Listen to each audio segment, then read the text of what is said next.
저에게는 평생에 잊혀지지 않는 그런 날이 있습니다. 신학대학원을 다닐 때였습니다. 하루는 교수님께서 시험지를 나누어 주시면서 말씀을 하셨습니다. 이 시험은 집에서 꼭 혼자 치러야 된다. 만약에 책을 보고 시험을 치르는 사람이 있다면 그런 사람은 신학대학원 그만두는 게 낫다. 저는 그 시험지를 받아들고 집으로 왔습니다. 그리고 나서 여러 날이 지났습니다. 그러다가 시험지를 제출해야 되는 전날이 다가왔습니다. 그날도 여전히 학교 공부도 하고 교회에서 사역을 하고 난 다음에 시간이 지나고 보니까 벌써 밤 11시 반에 집에 도착했습니다. 앞으로 3시간 동안 시험을 치러야 되는데 몸도 너무 피곤하고 마음도 좀 지쳤습니다. 게다가 지금까지 제대로 준비할 시간도 없었다 보니까 마음이 너무 힘들었습니다. 내가 언제 준비하고 시험을 치르냐? 이거 밤샌다고 다 준비할 수 있을까? 그래서 이런 생각으로 가득 차다가 갑자기 이런 마음이 듭니다. 나 이 정도 열심히 사역하고 이 정도 열심히 봉사했는데 어느 정도 부정을 저질러도 하나님 이해해 주실 것이다. 그래서 저는 책을 펴서 답을 다 적고 난 다음에 이 시험지를 다음날 제출을 했습니다. 그리고 나서 아무렇지도 않다는 듯이 일상을 반복하게 됩니다. 계속해서 하나님에 대한 수업을 들었고 하나님께 기도도 했고 교회에 가서 사역도 하고 설교도 했습니다. 정말 아무렇지도 않는 듯이 살았습니다. 그런데 갑자기 시간이 지나면서 도저히 견딜 수가 없었던 겁니다. 제 마음속에 저를 치는 생각이 계속 들었습니다. 어떻게 이렇게 부정을 저지르고서도 뻔뻔하게 말씀을 전할 수가 있느냐? 어떻게 이렇게 죄를 짓고도 성도들 앞에서 나는 하나님의 사역자라고 말을 할 수가 있느냐? 어떻게 이렇게 큰 잘못을 하면서도 아무렇지도 않게 살아갈 수가 있느냐? 이런 생각이 들자 제 가슴 속에서부터 무엇인가 막 밀려왔고 회개가 흘러나왔고 눈물이 나왔습니다. 이 정도 죄를 지었으면 너 당장에 신학교 퇴학하는 것이 맞지 않느냐? 당장에서부터 학교를 가까이 오지 않는 것이 맞다. 이런 생각도 막 들었습니다. 나는 그렇게 악한 인간이다. 그래서 빨리 학교에다가 이야기를 하고 조치를 취하는 게 맞다는 생각이 몰려들었습니다. 그런데 마음 한켠에서는 또 다른 생각이 듭니다. 내가 이 사실을 알려서 혹시라도 수업을 그만두게 되면 나 졸업 늦어질 텐데 내가 혹시 박사과정 준비하는데 방해가 되지는 않을까? 졸업 늦어지면 또 등록금 준비해야 되는데 그 돈 또 어디서 마련을 하나? 이럴 바에는 그냥 눈 감고 모른 척하고 그냥 지나가는 것이 낫나? 이런 고민을 한참 하다가 나 이렇게 살다가는 나 사역 못한다. 나 이렇게 거리낌이 있어서는 나 평생 성도들 앞에 못 쓰겠다는 그런 확신이 들었습니다. 그래서 아내에게 가서 자초지정을 설명을 하고 나 이제 좀 학교에 가서 말을 해야 되겠다 그랬더니 너무 고맙게 그렇게 하라고 알겠다고 이야기를 했습니다. 그래서 결국에서는 저는 학기 중반에 수업 듣는 것을 중단하게 됐고 결국에서는 제 성적표에는 학기 중반에 이 수업을 그만뒀다는 의미의 W라는 글자가 아직까지 남아 있습니다. 제가 그 날들은 그렇게 길지는 않은데 벌써 10년도 더 지난 그 날이 사실은 저는 지금까지도 생생하게 기억이 납니다. 왜냐하면 이 날 동안에 제가 얼마나 악한지 볼 수 있었기 때문에 그렇습니다. 내가 얼마나 약하고 얼마나 세상에 쉽게 타협하는지 너무나도 잘 알 수 있는 시간이었습니다. 그리고 더욱 놀라운 것은 제가 그런 모습을 지금 강단에서 설교하면서 말하고 있다는 사실입니다. 왜냐하면 이 사실을 보면 나 같은 죄인이 이 자리에 설 수 있도록 해주신 하나님의 용서를 드러낼 수밖에 없기 때문에 그렇습니다. 하나님의 은혜를 체험할 수밖에 없고 내가 그 자리에서 실패했기 때문에 끝이 아니라 실패한 자리에서 다시 일어나서 하나님의 은혜를 전파하며 살게 해주시기 때문에 그런 겁니다. 그래서 저는 그날을 생각할 때마다 항상 이 생각도 같이 합니다. 나는 이제부터 하나님의 은혜만 생각하며 살아야 된다. 하나님만 의지하며 살아야 된다. 나는 언제라도 죄를 지을 수가 있으니까 나는 내 능력이 아니라 처절하게 최선을 다해서 하나님만 의지하면서 살아가야 된다. 이런 생각을 하면서 제 실패한 날을 계속해서 바라봅니다. 여러분도 실패한 날이 있지 않습니까? 도저히 해서는 안 되는 말들을 쏟아부은 날들이 있지 않습니까? 도저히 해서는 안 되는 일들을 했던 일들도 있지 않습니까? 그리고 그 일들이 기억 속에서 사라지면 좋은데 너무나도 오랜 시간이 지났는데도 아직까지도 잊혀지지 않고 생생하게 기억이 되는 그런 마음을 가진 분도 있지 않습니까? 그리고 그날을 볼 때 그냥 나에게 나쁜 일이 일어난 것이 아니라 나의 맨얼굴을 보게 되고 그 맨얼굴에 실망해서 도저히 잊혀지지 않는 분도 있지 않습니까? 만약에 여러분에게도 그런 기억, 그런 상처, 실패가 있다면 오늘 예수님의 놀라운 용서와 은혜를 체험하시기 바랍니다. 다시 시작하게 하시는 하나님의 능력을 체험하시기 바랍니다. 그리고 예수님께서 여러분을 용서하시고 다시 시작하게 해주시는 것이 은혜라는 사실을 기억해야 됩니다. 여러분의 실패가 생각날 때마다 실패마저도 용서하시고 원점에서 다시 시작하게 하시는 하나님의 능력을 기억하셔야만 됩니다. 왜냐하면 하나님께서는 실패한 사람을 가장 사랑으로 돌보시고 그 실패한 사람을 더욱더 하나님을 의지하고 살 때 더욱 하나님의 영광을 드러내는 그런 목적을 위해 사용하시기 때문에 그렇습니다. 실패하는 자에게 하나님은 다시 시작하게 하시는 은혜를 주십니다. 오늘 본문에서 보면 성경에 그 누구보다도 가장 큰 실패를 경험한 사람이 등장합니다. 그 사람은 베드로입니다. 실패를 경험하기 전에 베드로는 아주 자신만만했습니다. 아마 베드로는 예수님이 자신을 불렀을 때 이렇게 생각했을 겁니다.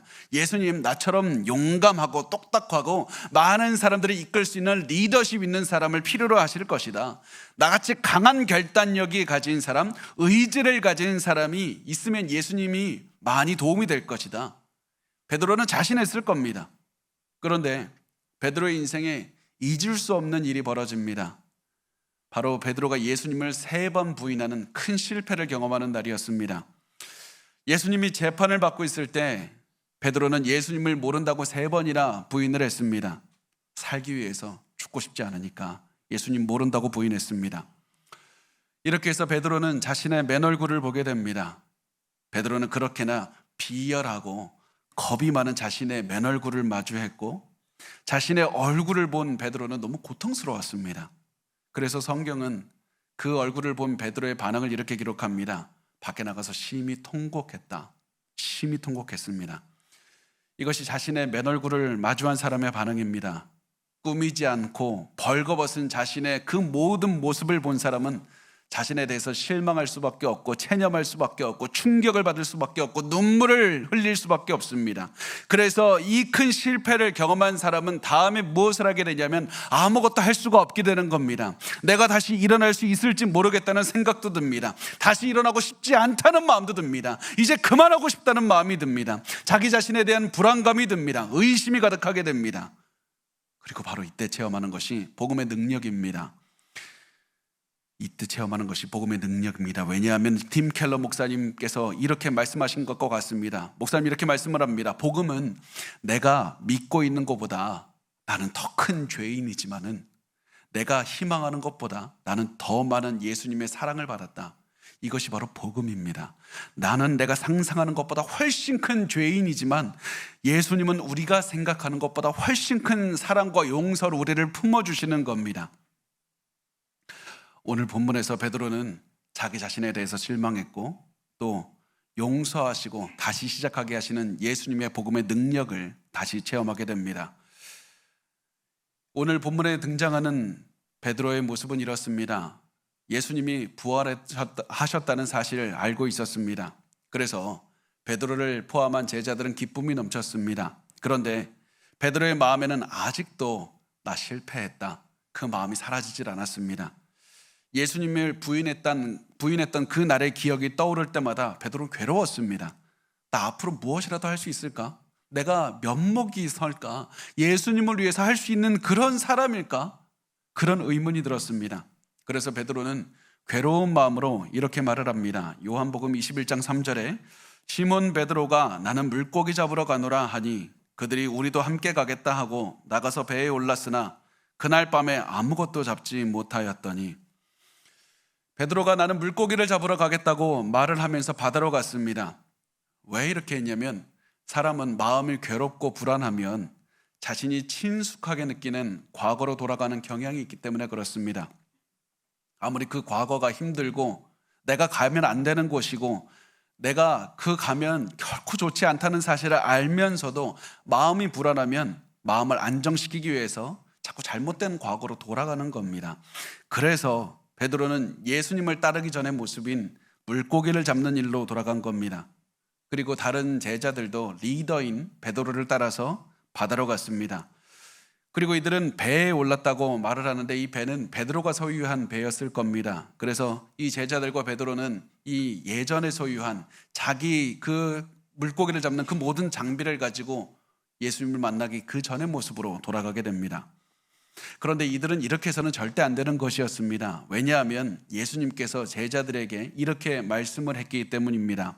마가복음 1장 17절과 18절은 말씀합니다. 예수께서 이르시되 나를 따라오라. 내가 너희로 사람을 낚는 어부가 되게 하리라 하시니 곧 그물을 버려두고 따르니라. 예수님의 말씀을 들은 제자들은 그물을 버려두고 예수님을 따랐습니다. 사람을 낚는 어부가 되기 위해서 물고기를 잡는 어부의 직을 포기한 겁니다. 그런데 실패를 경험한 베드로는 다시 예수님을 만나기 전에 모습으로 돌아갔습니다. 고기를 잡는 모습으로 돌아갔습니다. 그런데 이렇게 나갔던 결과가 어떠냐면 밤새도록 물고기를 잡으려고 했지만 어떤 물고기도 잡을 수 없었다는 겁니다. 예수님의 말씀을 어기고 배를 타고 나가서 밤새도록 그물을 던졌지만 아무런 물고기도 잡을 수가 없었습니다. 그리고 이런 제자들에게 예수님이 찾아오십니다. 물고기를 한 마리도 잡지 못한 제자들 앞에 예수님이 나타나십니다. 그런데 예수님께서 우리 바로 앞에 서 계신 것이 아니라 예수님은 바닷가에 서 계시고 제자들은 바다 한가운데 있었기 때문에 이들은 바닷가에 서 있는 사람이 있다는 것은 알았지만 예수님이라는 사실은 알 수가 없었을 겁니다. 이때 사실 우리가 한 가지 질문해야 되는 것이 있는데 예수님 왜 하필 이때 나타나셨습니까? 물고기를 잡는 왜 지금 나타나셨습니까? 예수님은 제자들이 바다에 가기 전에 오실 수도 있었고 바다에 간 다음에 아무것도 잡지 못하고 집으로 돌아갔을 때 오실 수도 있었습니다. 그런데 예수님은 제자들이 고기를 잡으려다 실패한 이때 찾아오신 겁니다. 도대체 왜 그럽니까? 그 이유는 과거에도 예수님이 이것과 똑같은 상황에서 제자들을 부르셨기 때문에 그렇습니다. 누가복음 5장 4절에서 6절은 말씀을 합니다. 말씀을 마치시고 시몬에게 이르시되 깊은 데로 가서 그물을 내려 고기를 잡으라. 시몬이 대답하여 이르되 선생님 우리들이 밤이 새도록 수고하였으되 잡은 것이 없지만은 말씀에 의지하여 내가 그물을 내리리이다 하고 그렇게 하니 고기를 잡은 것이 심히 많아 그물이 찢어지는지라. 전에 제자들이 아무 물고기도 잡지 못했을 때 예수님께서는 물고기 잡는 법을 알려주셨고 제자들은 예수님의 말씀에 따라서 많은 물고기를 잡을 수가 있었습니다.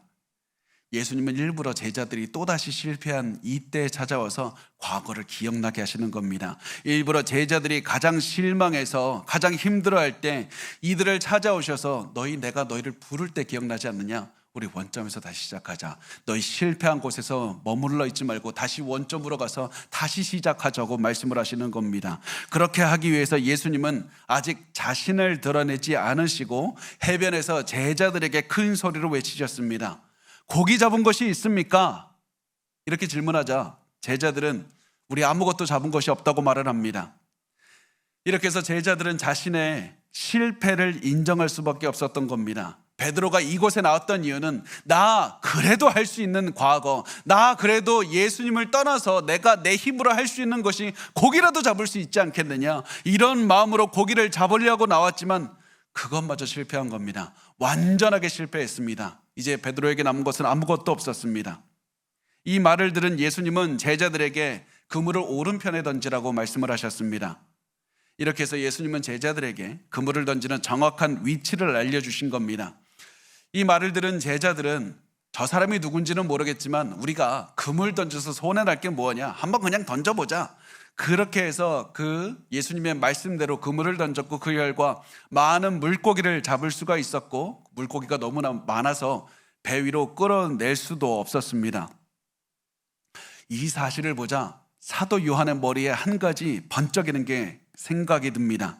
저분이 지금 예수님이시다, 저분이 우리 주님이시다, 그 생각이 들어서 제자들에게 말합니다. 저분이 주님이시나. 그리고 그 말을 들은 베드로는 갑자기 기쁨이 넘쳐듭니다. 그래서 일하기 위해서 벗어놓은 겉옷을 다시 입고 예수님께 물속으로 뛰어들어서 달려가기 시작합니다. 다른 제자들은 물고기를 잡아 올리지도 못하고 힘들어서 낑낑대고 있는데 베드로는 물고기보다 나 지금 예수님 만나는 게 더 중요하다, 그런 마음으로 나를 용서해 주시고 나를 회복하게 해주시는 예수님을 보면서 기뻐하면서 달려갔던 겁니다. 베드로는 이만큼 예수님을 사랑했습니다. 예수님을 반가웠습니다. 그런데 이제부터 갑자기 말씀의 장면의 전환이 이루어집니다. 갑자기 장면이 좀 달라집니다. 9절에서 11절 말씀 우리 같이 읽겠습니다. 시작. 육지에 올라보니 숯불이 있는데 그 위에 생선이 놓였고 떡도 있더라. 예수께서 이르시되 지금 잡은 생선을 좀 가져오라 하시니 시몬 베드로가 올라가서 그물을 육지에 끌어올리니 가득히 찬 큰 물고기가 153마리라 이같이 많으나 그물이 찢어지지 아니하였더라. 자, 이제 말씀을 보면 지금까지 바다가 배경이었다면 이제부터는 육지가 배경으로 바뀌게 됩니다. 지금까지 제자들이 밤에 고단한 시간을 보냈다면 이제부터는 제자들이 밝은 아침을 맞이하게 됩니다. 그리고 이 모든 것들을 바꾸는 그 어떤 것이 중심에 있냐면 바로 예수님께서 준비하신 식사가 이 가운데 있습니다. 밤을 새우면서 일을 했지만 빈손이었던 제자들은 굉장히 배가 고팠는데 이런 제자들을 위해서 예수님께서 친히 아침 식사를 준비해 주신 겁니다. 예수님께서 친히 준비하신 물고기와 떡, 그것들을 굽고 계셨습니다. 이 장면에서 우리가 중요한 세 가지를 볼 수 있습니다. 첫 번째, 예수님께서는 이미 물고기와 떡을 가지고 계셨는데 제자들이 오는 것을 보자 말씀합니다. 너희가 잡은 물고기도 가져와라. 너희가 잡은 물고기도 같이 굽자. 예수님께서 미리 준비하신 음식에 제자들이 잡은 물고기도 같이 함께 먹도록 하셨습니다. 이 부분이 중요한 이유가 무엇이냐면 이것이 바로 예수님께서 일하시는 방법을 보여주기 때문에 그렇습니다. 예수님은 창조주 하나님이십니다. 모든 것을 하실 수가 있습니다. 그렇지만 예수님은 우리와 함께 일하시기를 원합니다. 우리를 통해 일하시기를 원합니다. 우리가 예수님의 말씀에 순종해서 노력한 그 성과를 사용하기를 원하십니다.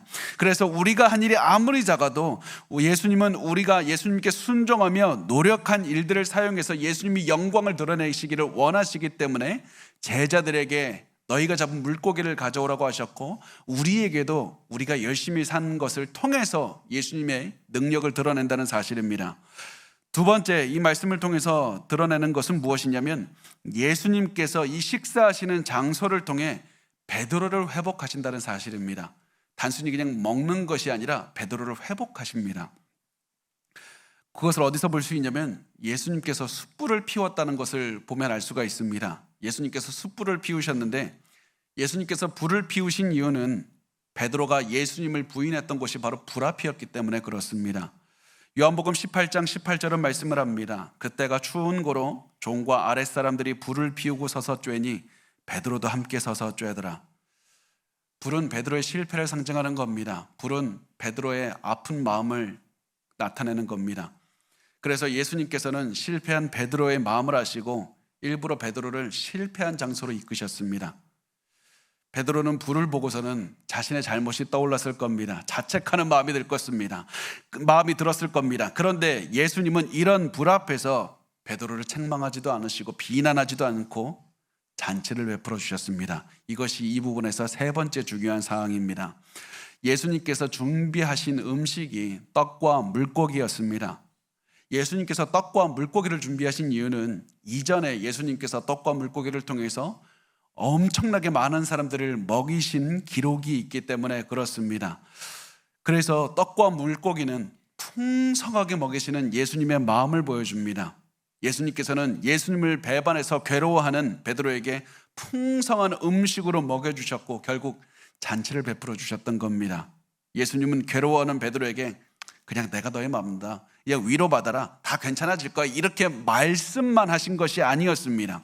예수님은 베드로가 실패한 곳에서 예수님이 창조하신 음식으로 잔치를 베풀어 주신 겁니다. 실패와 눈물과 한숨으로 가득한 곳에서 베드로에게 풍성하게 먹여주시면서 육신의 피곤함을 치료해 주시고 마음을 위로해 주신 겁니다. 너 이 음식 먹고 힘을 내서 다시 시작하면 된다. 너 이 실패한 곳에서 다시 내가 새로운 출발을 할 수 있도록 해줄 것이니까 너 걱정하지 마라. 이렇게 이끌어 주신 겁니다. 그리고 예수님의 이런 모든 마음은 이 말씀에 요약이 되어 드러납니다. 요한복음 21장 12절에 이렇게 말씀을 합니다. 예수께서 이르시되 와서 조반을 먹으라.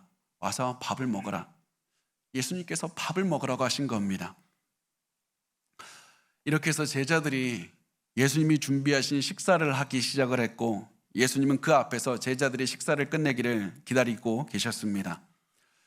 그렇지만 제자들은 아무런 말도 하지 못하고 조용하게 밥을 먹고 있었을 겁니다. 왜냐하면 자신들은 또다시 예수님의 말씀을 어겼기 때문입니다. 예수님은 너희에게 사람을 낚는 어부가 되게 하리라 말씀을 하셨는데, 제자들은 또다시 물고기를 잡는 어부로 돌아갔기 때문이었습니다. 그래서 제자들은 예수님 앞에서 아무런 말도 할 수가 없어서 음식을 먹고만 있었습니다. 그렇게 조용한 식사가 끝났을 때 예수님은 말씀하셨습니다. 15절에서 17절까지인데 우리 같이 읽어보겠습니다. 시작. 그들이 조반 먹은 후에 예수께서 시몬 베드로에게 이르시되 요한의 아들 시몬아, 내가 이 사람들보다 나를 더 사랑하느냐 하시니 이르되 주님 그러하나이다. 내가 주님을 사랑하는 줄 주님께서 아시나이다. 이르시되 내 양을 먹으라 하시고 또 두 번째 이르시되 요한의 아들 시몬아, 내가 나를 사랑하느냐 하시니 이르되 주님 그러하나이다. 내가 주님을 사랑하는 줄 주님께서 아시나이다. 이르시되 내 양을 치라 하시고 세 번째 이르시되 요한의 아들 시몬아, 내가 나를 사랑하느냐 하시니 주께서 세 번째 내가 나를 사랑하느냐 하심으로 베드로가 근심하여 이르되 주님 모든 것을 아시오매 내가 주님을 사랑하는 줄을 주님께서 아시나이다. 예수께서 이르시되 내 양을 먹이라. 아멘.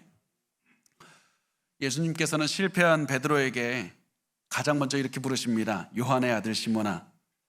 요한의 아들 시몬아. 시몬은 예수님을 따르기 전에 그 베드로가 사용한 이름이었습니다.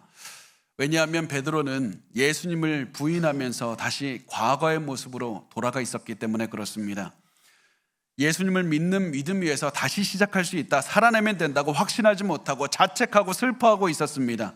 그래서 그 마음을 아시는 예수님은 베드로의 깊은 상처를 어루만지기를 원하셨습니다. 그래서 예수님은 말씀하십니다.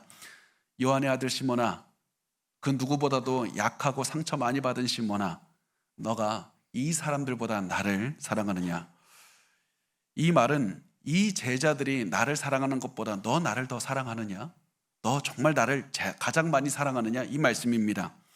예수님께서 이렇게 물으셨던 이유는 베드로가 과거에 했던 말 때문에 그렇습니다. 마태복음 26장 34절에 베드로는 말을 합니다. 베드로가 대답하여 이르되 모두 주를 버릴지라도 나는 결코 버리지 않겠나이다.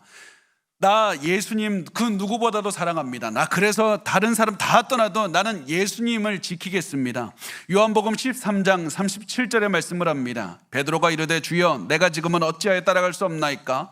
주를 위하여 내 목숨을 버리겠나이다. 내가 예수님을 위해서라면 내 목숨까지도 버리겠습니다. 그래서 예수님께서 너가 다른 사람들보다 나를 사랑하느냐? 이 질문을 하신 것을 들었을 때 베드로는 눈을 질끈 감았을 겁니다. 가슴이 칼로 베이는 듯이 아팠을 겁니다. 베드로의 마음은 뛰기 시작했을 것이고 베드로의 눈에서는 뜨거운 눈물이 흘러내리기 시작했을 겁니다. 그리고 예수님이 하신 질문을 생각을 했을 겁니다. 예수님은 단지 그냥 너 나 좋아하냐? 나 그냥 충성하냐? 그렇게 묻지 않으시고 예수님은 베드로에게 너 나를 아가페 사랑을 하느냐고 물으셨습니다. 아가페는 완벽한 사랑입니다. 아가페는 감정적이거나 충동적인 사랑이 아니라 신중한 사랑이고 의지를 가지고 하는 사랑이고 끝까지 변하지 않은 충성된 사랑입니다. 능동적으로 내 모든 것을 다 주어서 하는 사랑이 아가페입니다. 예수님께서는 베드로에게 너 나를 이렇게 완벽하게 사랑하냐고 물으셨던 겁니다. 이 질문을 들은 베드로는 이렇게 대답합니다. 저는 예수님을 필레오 사랑합니다. 필레오는 가까운 친구와 가족들이 하는 사랑입니다. 굉장히 가까운 연합, 친밀감 이런 것들을 드러내는 것이 필레오입니다. 실제로 베드로는 예수님을 정말 사랑했습니다. 그렇지만 자신의 모든 실패를 경험한 다음에 베드로는 나 예수님을 완벽하게 사랑할 수 없습니다. 나 아가페 사랑한다고 말할 수 없습니다. 예수님 저 아시지 않습니까? 저 예수님 거부했습니다. 저 위선자입니다. 저 그렇게 사랑하지 못합니다. 다만 내가 말할 수 있는 전부는 예수님을 향한 친밀감과 애정을 가지고 있다는 그거밖에 말할 수가 없겠습니다. 저 하나씩 부족합니다. 베드로는 더 이상 자만하지 않고 겸손하게 말을 했습니다. 그리고 이 대답을 들은 예수님은 베드로에게 대답하셨습니다. 내 어린 양을 먹이라. 예수님께서는 실패를 경험하고 철저하게 낮아진 베드로의 부족한 마음을 받아주신 겁니다. 왜냐하면 이렇게 큰 실패를 체험한 사람만이 예수님을 의지하며 살아갈 수 있기 때문에 그렇습니다. 나 자신을 믿고 열심히 살아봤더니 난 무너진 그 경험을 가지고 있는 사람만이 내가 얼마나 부족한 사람인지 알게 되고, 그래서 철저하게 예수님만 따르며 살 수 있기 때문에 그렇습니다. 그래서 예수님은 나 아무런 쓸모가 없습니다. 그렇게 말하는 베드로에게 말씀을 하셨습니다. 내 어린 양을 먹이라. 너 그 마음을 가지고 다른 사람들을 섬기는 자리로 나아가야 된다. 너 그 마음을 가지고 겸손하게 다른 사람을 섬기는 자리로 나아가라. 그 다음 예수님은 두 번째 질문을 하십니다. 요한의 아들 시몬아, 너가 나를 아가페 사랑하느냐? 그 질문에 베드로는 고개를 숙이면서 조용하게 대답했습니다. 주님, 저는 필레오 사랑합니다. 그 대답을 들은 예수님은 또다시 말씀하셨습니다. 내 양을 치라. 마지막으로 예수님은 물어보셨습니다. 요한의 아들 시몬아, 너 나를 필레오 사랑하느냐? 지금까지 예수님은 너 아가페 사랑하느냐 물어보셨는데 이제는 필레오 사랑하느냐고 물어보셨습니다. 왜냐하면 지금까지 베드로가 나 예수님 필레오 사랑한다고 말했기 때문이었습니다. 그래서 예수님도 필레오라는 단어를 사용해서 이렇게 질문하시는 겁니다. 너는 너가 말하는 대로 정말 나를 사랑하고 있느냐? 너 정말 나에 대한 깊은 사랑의 감정을 가지고 있느냐? 이때 베드로는 굉장히 마음이 찔렸고 슬펐습니다. 왜냐하면 예수님이 사랑하느냐는 질문을 3번이나 했기 때문이었습니다. 그래서 베드로는 다시 한번 마음을 가다듬고 이렇게 대답했습니다. 주님, 제가 주님을 사랑하는 줄 주께서 아십니다. 분명히 베드로는 예수님을 진정한 사랑하는 이 마음을 가지고 있었고 그래서 그렇게 고백했습니다. 그러자 예수님은 다시 한번 말씀하십니다. 내 양을 먹이라. 예수님은 왜 하필 3번이나 베드로에게 사랑하냐고 질문을 하십니까? 1번이면 되지 않습니까? 왜 3번을 질문하십니까? 그 이유는 베드로가 3번 예수님을 부인했기 때문이었습니다. 예수님은 베드로가 예수님을 사랑한다고 말할 때마다 베드로가 예수님을 부인한 기억을 하나씩 지워주신 겁니다. 예수님은 이미 베드로를 용서해 주셨지만은 예수님을 3번 부인한 이후로 예수님 앞에서 예수님을 사랑한다고 3번 고백하게 해서 그 마음에 있는 짐을 다 없애주신 겁니다. 그리고 원점에서 다시 시작하게 해주셨습니다.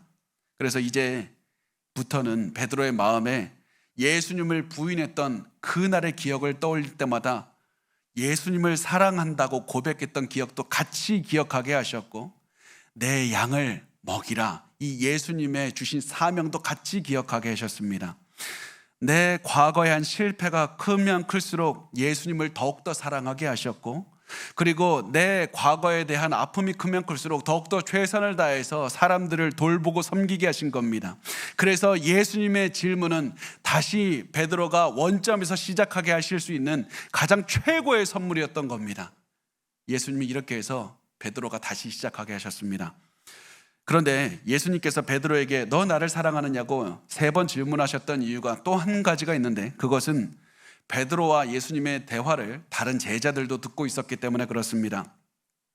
다른 제자들도 베드로의 그 죄를 잘 알고 있었습니다. 3번 부인한 건 너무나도 알고 있었습니다.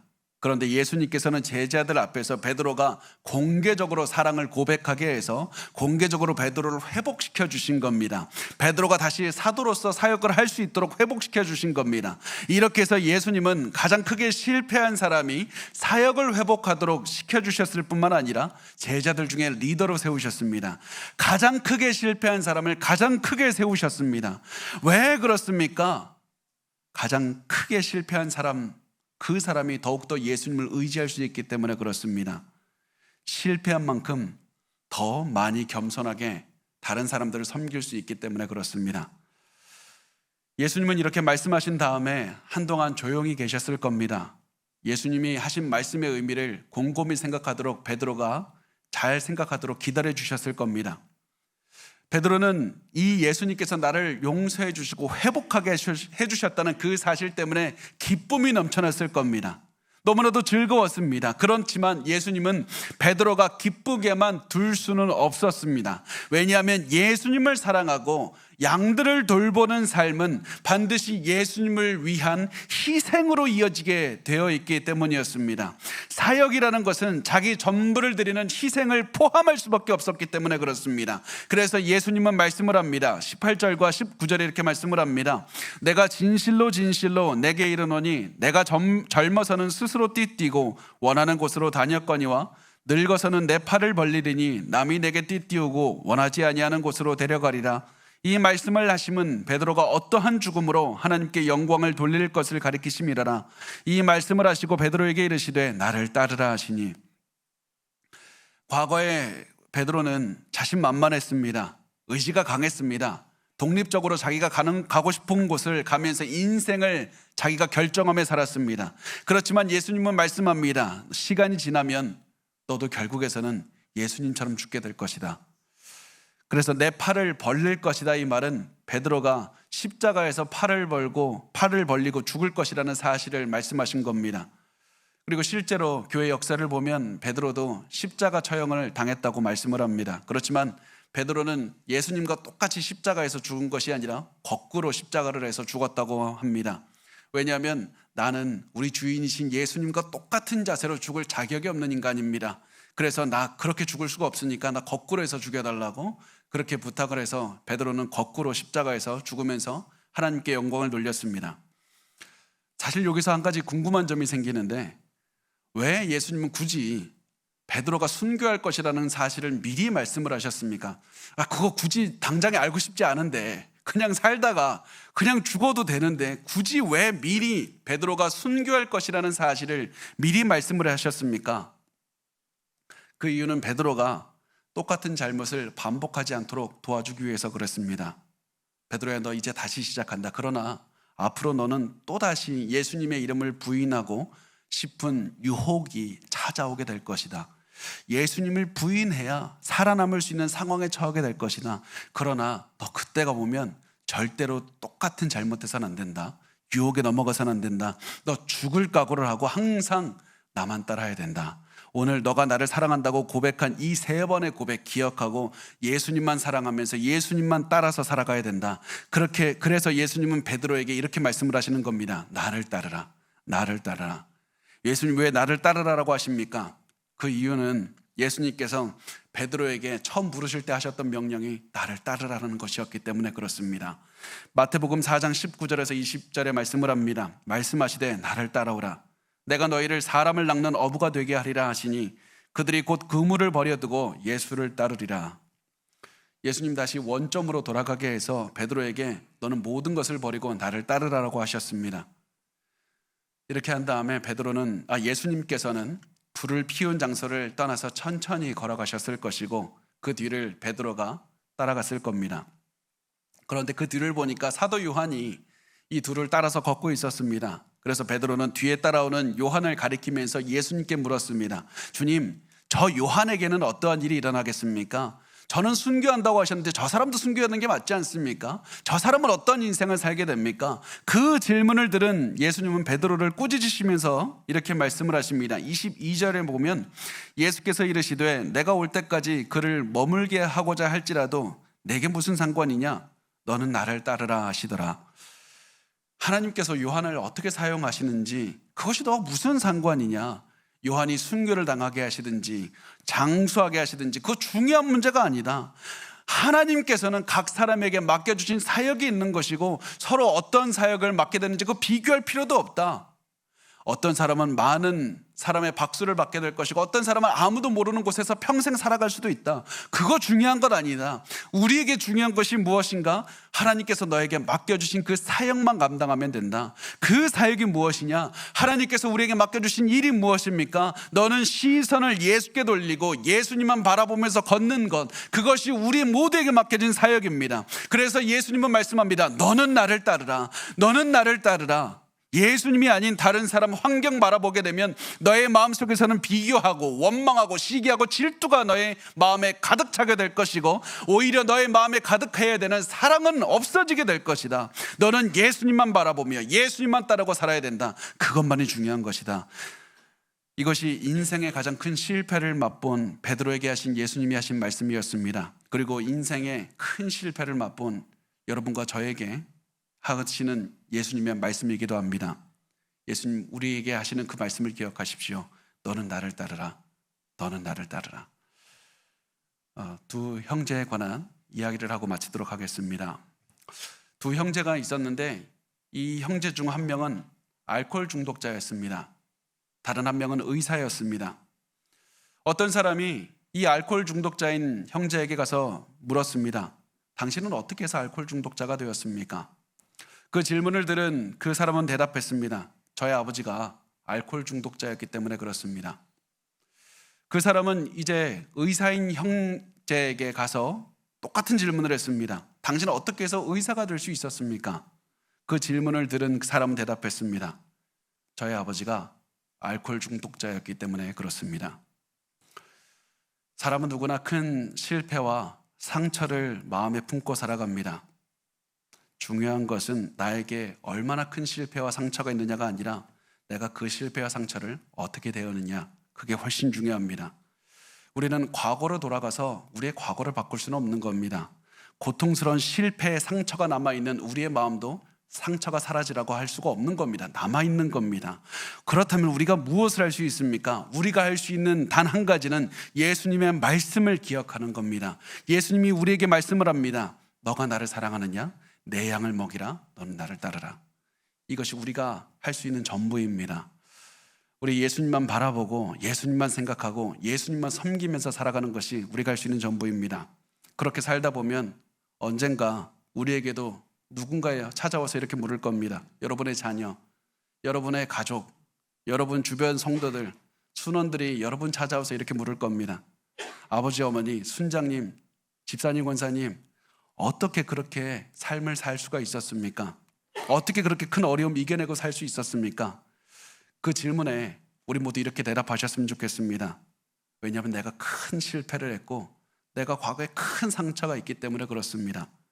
그렇지만 그 실패와 상처를 어루만져준 예수님의 용서를 체험했고 예수님의 사랑을 오늘도 체험하고 있기 때문에 넘어설 수가 있는 겁니다.